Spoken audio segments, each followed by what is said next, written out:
look, the train is going to Canada too.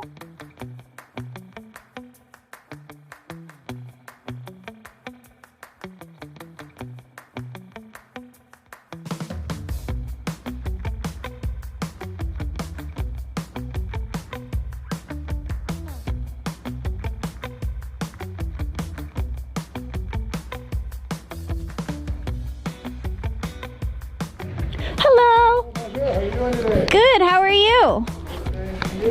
Good. All right. So you need my passport and anything else? Just your passport's alright. Okay, cool. All right.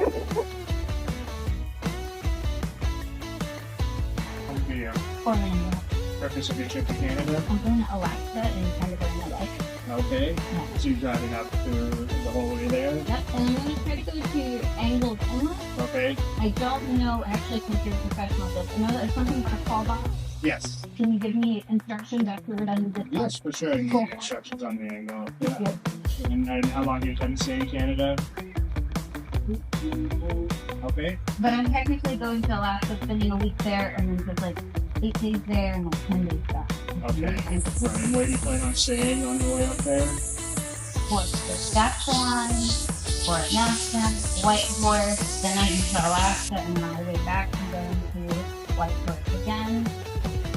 Johnson's Crossing, Stewart. Ride a motorcycle with me.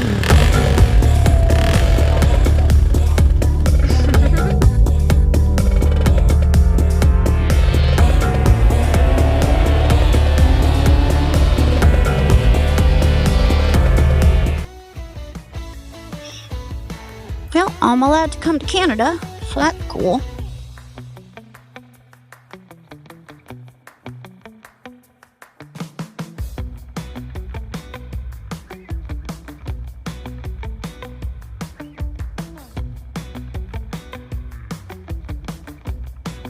I'm in Canada. All right, back to this. Okay.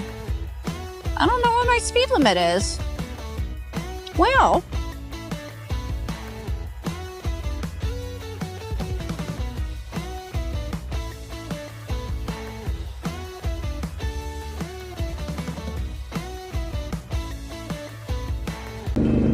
all right, so back in the US officially, which is great. Now to find the buoy. Still not really sure how fast I'm supposed to go through here. I've got a couple recommended speeds, like, you know, the 20 miles an hour kind of thing. But I really don't know, and I don't want to get in trouble, not like anybody's here. But it's funny because some of this is like really pretty decent, and then some of it just suddenly gets really deep out of nowhere, so it's interesting. But either way. Alright, so specifically a lot later than I wanted to be here, but look what I found.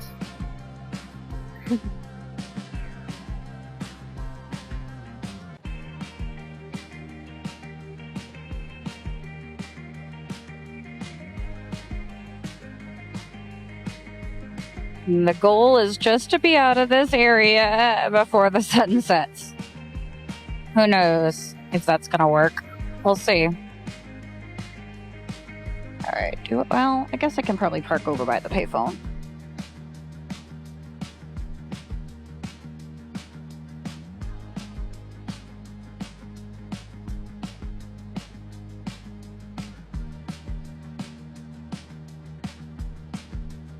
Well, that was weird. I'm like calling to cross.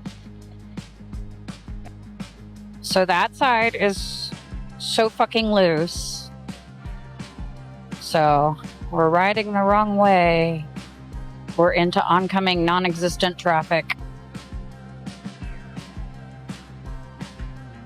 Let's see how this goes. Might be a terrible decision. It's already a terrible decision that I went down this road.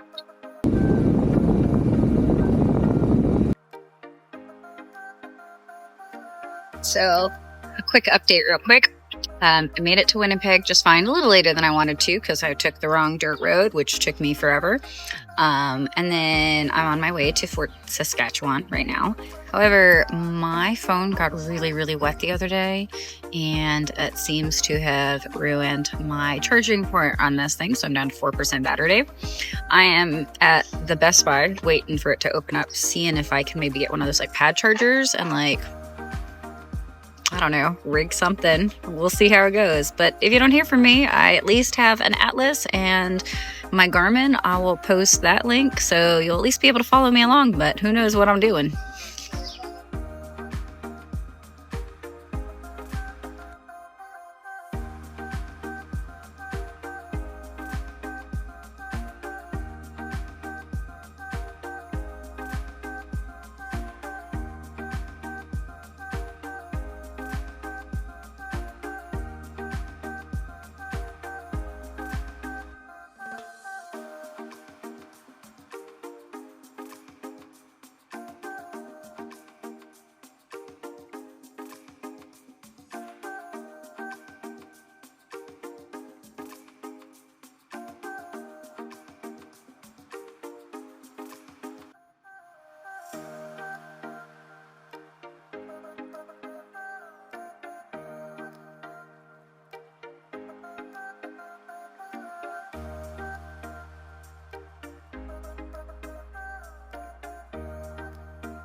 I'm pretty hopeful that this phone's going to be fixed. I'm actually using it now. So just for clarity, it's the phone's charging port, not like the bike.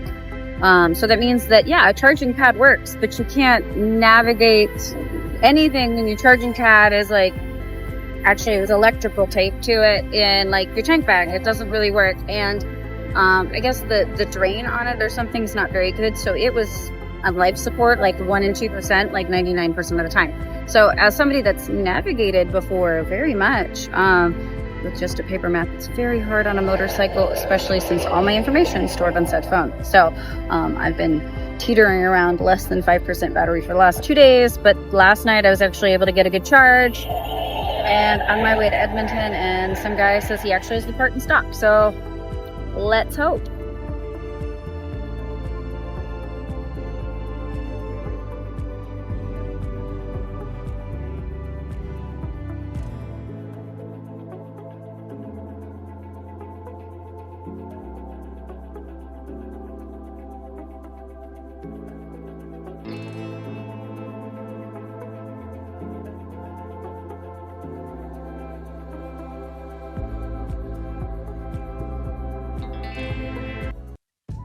All right, so time for like a full overview of everything.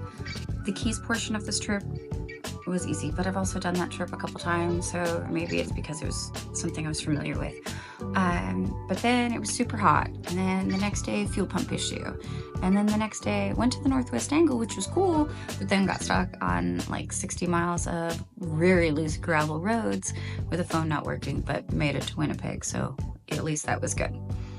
Then the following day on the way out, my chain was acting a little wonky, so I ended up stopping at the Harley Davidson in Regina, but they were super cool and they were able to like help me out and got that fixed. While I was there, I'm trying to like navigate this phone issue, so using like my laptop and then, you know, kind of trying to use a phone that's on life support. That was an adventure. But I was able to at least locate somewhere in Edmonton. Like I said, he actually had the part. and it wasn't a super expensive fix. He was quoting me originally $100, which Canadian, mind you, and everybody else was telling me like 160 and 190. So I was like, well, a little skeptical, but either way, come to find out, he's the guy that fixes those other companies' phones when they can't, and that's why they charge so much, but that makes sense too. But he actually had the part in stock. But I learned yesterday that the US phones are different than Canadian phones, so most people wouldn't have even been able to fix it. So glad I got into that guy. That was quite an adventure. But the good news is the phone's fixed, the bike's fixed. I'm a little north of Grand Prairie, and that means I'm starting the Alaska Highway today, so it's pretty freaking cool.